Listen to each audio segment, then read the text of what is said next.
सुखत नाही ओठावा। गरमी में पीले दही माठावा गे गोरखी सुखत नाही ओठावा।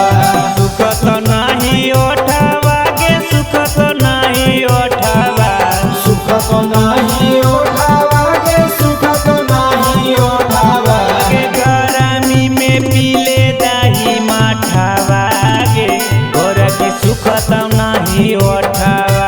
गरमी में पीले दही माठावा गे गोरखी सुखत नाही ओठावा।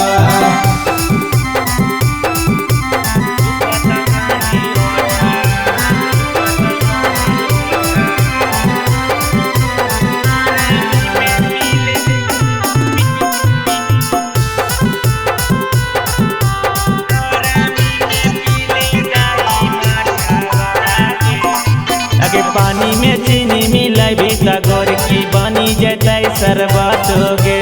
पानी में चीनी मिलाई त गोरखी बनी जैतै शरबत गे। दही पिए से सुनै पतर की रहे दिमाग सही गे। दही पिए से सुने पतर की रहे दिमाग सही गे। काहे न बात मनोही गे गोरकी लुक लग जैतौ झरकावा में। काहे न बात मनोही पतर की लुक लग जैतौ झरकावा में।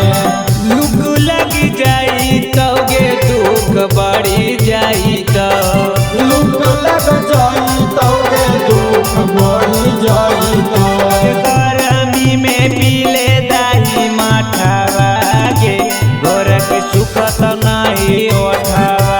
गरमी में पीले दही माठावा गे गोरखी सुखत नाही ओठावा।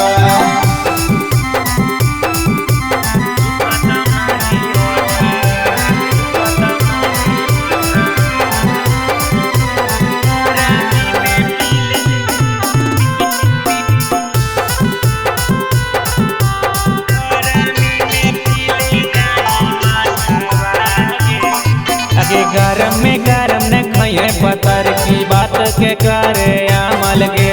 गरम में गरम न खइए पतर की बात के करे अमल गे। भावो एते काहे खाई तू गोरकी दाम देतौ अनुपम गे। भावो एते काहे खाई पतर की दाम देतौ अनुपम गे। रुको रुको रुको रुको गे गोरकी दिला में गानी साम गे। रुको रुको रुको रुको गे गोरकी दिला में गानी साम गे। विक्रम से जोड़वी की गोरे लाला से नातावा।